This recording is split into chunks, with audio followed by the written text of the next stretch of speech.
What's up, moviegoers? Welcome to the Marchio podcast. I'm your host, Anthony, and thank you for tuning into the Marchio podcast on my YouTube channel, Marchio Productions. And in today's episode of the Marchio podcast, I will be talking about Hellbound, Hellraiser II. Now, as you may know, the first movie was written and directed by Clive Barker, who also wrote the novella Hellbound Heart. Now, the interesting factor is that he did not direct or write the screenplay for the second movie. He did come up with the story, and he was served as executive producer on this movie. So he did some kind of, have some say in things, because if you're the executive producer, you're giving the money for a production like this, and, you get to see what happens. And now the first movie was released in 1987, and the second movie was released a year later in 1988. Now, just like the first movie, Hellraiser 2 is 93 minutes long. Now, and the interesting factor of things is that we actually find out who Pinhead is and who the lead Cenobite is, played by Doug Bradley.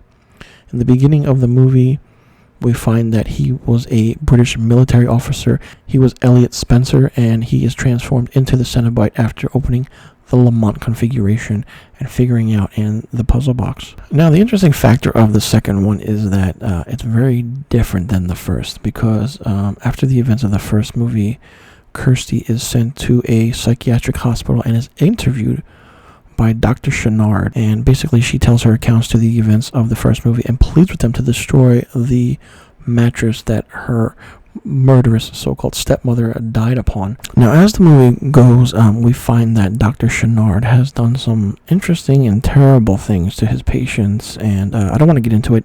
I don't want to talk about it, but if you've seen the movie, you know exactly what I'm talking about. Dr. Chennard is, a different so-called character in this. He's just a regular, normal, psychiatric doctor who works at a mental hospital, and things take a turn where you find out that somehow, some way, Julia Cotton comes back to life, and then she shows Chennard everything, and she even shows her what we call is the Leviathan.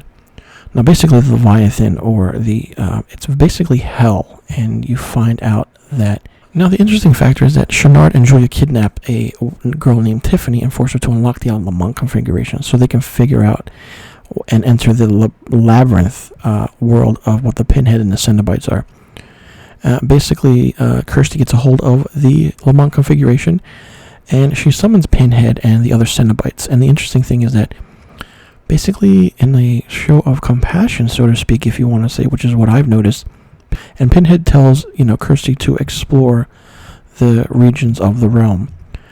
So basically, as that's going on, we see Julia Cotton and Dr. Chennard, going through the Leviathan, and then she betrays him, and he turns into a Cenobite. Now, once Dr. Chennard is turned into a Cenobite, you could say that he is the most powerful being in that world. He has these hooks and nails that come out of his fingers. He is attached to what we call, I guess, what's feeding his brain, the Leviathan, the devil himself. And the one thing I did not like about this movie, and it was very disappointing, Dr. Chennard kills all the Cenobites. Yes, he kills all the Cenobites. He kills the Chatterer, the Butterball, the female Cenobite, and even Pinhead. Why? Why do you kill Pinhead in the second movie of a franchise? Why do you do that? You don't do that. Basically, from what I was understanding, is that the god of hell, Leviathan, didn't like Pinhead, negotiating with Kirsty in the first movie. So in order to get back at Pinhead, he needed someone who was more evil and more understanding and more, who has a better repertoire of finishing the dirty work that the Leviathan wants. So what better way than the character of Dr. Chennard? And basically, you think that all of a sudden Dr. Chennard is this, god being of a demon, because he just killed, Pinhead. And, and once that, that scene happens, it's like, wow, okay. That's where everything is, a little bit down for me. Well, the movie starts off great. We finally get a origin story of who the character of Pinhead is. He was before he was a human being, and he opened the Lamont configuration. We get introduced to Dr. Chennard. Kirsty's going through her stuff. We see Julia come back. And everything's fine up until the death of all the Cenobites. I was very confused. I didn't like it. I did like how we got into the world of the Pinhead.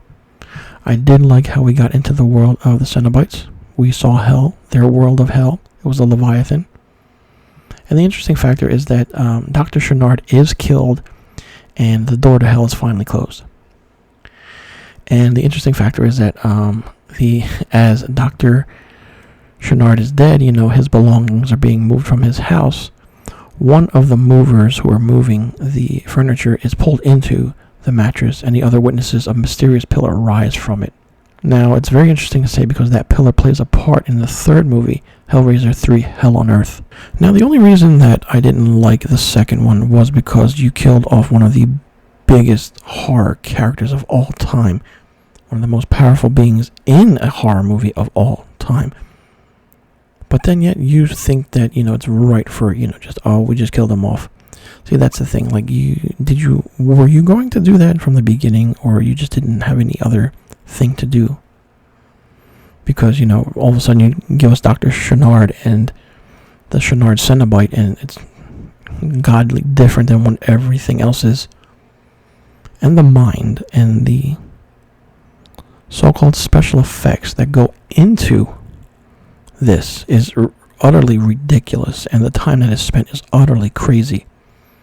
We get what Dr. Chennard looks like. His face is wrapped in wire. He's got this, thing coming out of his head, which is controlled by the Leviathan. And it's just so interesting and unique. And the pretty cool factor is that I follow a lot of makeup effects artists and special effects artists on Instagram. And there are some out there who have tremendous taste and ability of, putting together amazing makeup. I want to shout out this one artist on there whose handle is Nini_Marie. Her name is Anne, and she's a face paint artist, makeup lover. She loves dogs. And if you check out her Instagram page, it's full of fantastic artwork. And as I'm speaking to you right now, I'm actually looking at her page because some of the special effects that she's done, it's really Hollywood worthy, and you need to check it out. I'll be sure to link her page in the description box below, and be sure you follow her because she is outstanding at what she does. And some of the stuff is just so creepy, but it takes hours on end for her to do a makeup, and sometimes it takes close to 3 to 4 hours to finish one piece over a few days. And I've spoken to her, and she's a fantastic woman, and loves talking about makeup and special effects and just the whole realm of being in movies and stuff. And it's makeup artists are very underrated, and I would love for her to see, and I would love for her to do something that's Hellraiser based, just to see what she could do with it. So Anne, if you're listening, shout out to you for keeping up with amazing stuff that you do, and keep on rocking.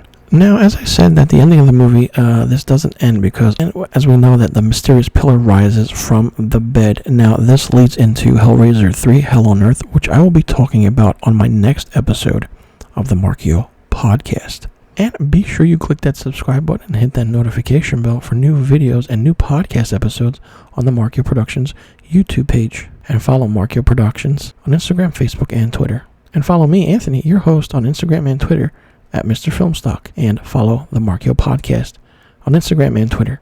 I'll leave a link to all the social media accounts in the description box below. You can check it out and follow along. Alright everyone, that does it for today's episode. I'm your host Anthony. Thanks for tuning in.